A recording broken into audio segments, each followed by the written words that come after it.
C'est si bon, hein? Bon, ben ici aux États-Unis, c'est la saison de Thanksgiving. Au fait, c'est la semaine prochaine. Et évidemment, j'ai déjà commencé à songer à quel plat je vais préparer pour cette fête. Donc là, évidemment, si vous connaissez la fête de Thanksgiving aux États-Unis, le repas est plus ou moins le même repas plutôt excessif. À chaque année, c'est de la dinde, c'est des pommes de terre pilées, c'est de la farce à dinde, c'est également, surtout pour les desserts, et en premier lieu, pour les desserts, la tarte à la citrouille. Or, ce que j'ai fait pour cette recette, j'ai fait une sorte de remplacement pour la tarte à la citrouille traditionnelle. D'abord, j'ai éliminé la pâte et cela élimine beaucoup de calories et beaucoup de glucides nets.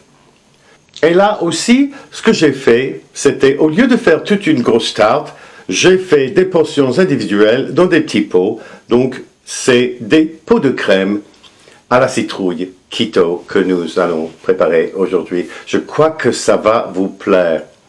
Quelque chose qui va vraiment vous plaire pour cette recette, c'est les maquereaux. Écoutez-moi ça. Pour toute la recette, et ça fait 8 portions bien généreuses, hein.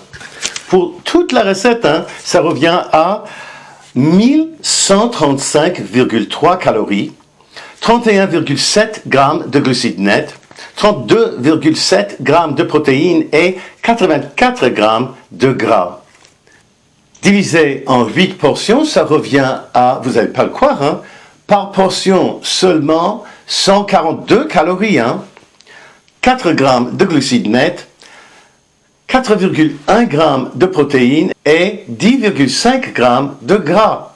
Bon, étant donné ces macros, je crois que tout le monde peut se permettre de prendre une petite portion de cette crème. Et en plus, super facile à préparer, hein, vous n'allez pas le croire. Au fait, c'est même encore plus facile que d'autres recettes pour des crèmes comme ça, hein. Bon, venez avec moi dans la cuisine, je vais vous montrer, hein.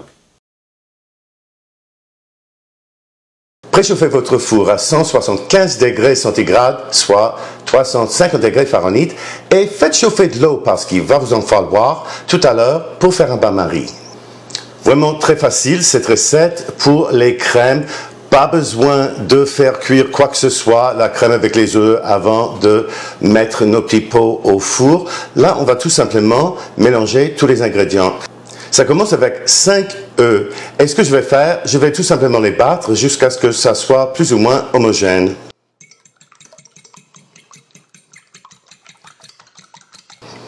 Pas plus compliqué que ça, hein? Bon, allez, après, on va ajouter 335 ml de crème 35%.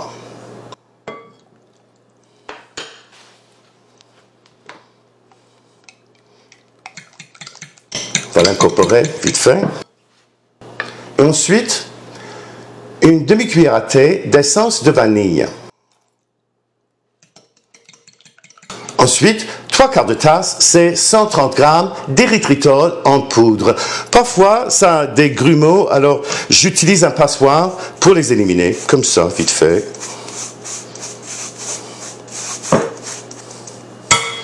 Et voilà. On l'incorpore.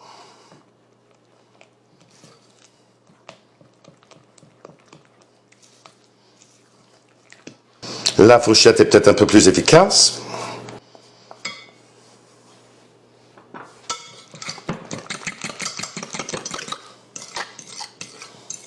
Ensuite, il nous faudra de la citrouille en purée. Et là, j'ai 8 onces, c'est-à-dire 224 grammes de citrouille en purée. Bon, je l'ai acheté en boîte, quoi.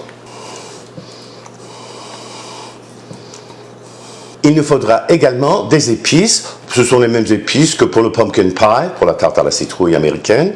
Et là, ça commence avec une cuillère à thé de cannelle, une demi-cuillère à thé de gingembre en poudre, un quart de cuillère à thé de muscade en poudre et un 1/8 de cuillère à thé de clous de girofle en poudre. une demi-cuillère à thé de sel également. On va incorporer tous ces ingrédients pour faire un mélange bien homogène. Ensuite, on va remplir nos petits pots. Et là, remarquez que j'ai mes petits pots déjà dans le plat en verre que je vais utiliser pour les faire cuire au four. Le plat en verre, on va le remplir à moitié d'eau bien chaude. C'est pas nécessaire que ça soit bouillant, mais quand même, on la veut bien chaude cette eau. Ça va assurer une cuisson bien uniforme pour tous nos petits pots.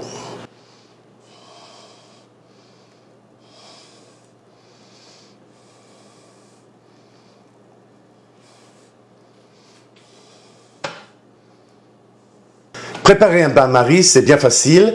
Bon, moi, j'ai fait chauffer de l'eau dans ma théière et je vais tout simplement l'ajouter à mon plat.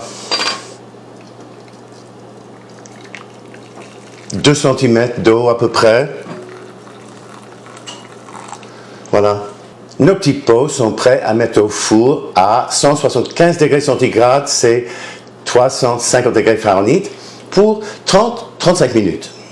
Et les voilà, après 35 minutes au four, je vais les transférer à une grille, comme ça, pour les laisser refroidir. Et après, je vais les mettre au frigo pendant au moins 2 heures avant de les servir.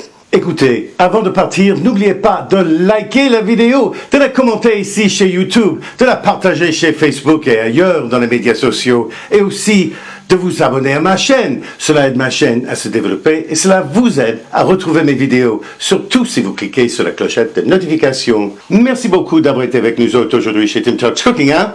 À la prochaine!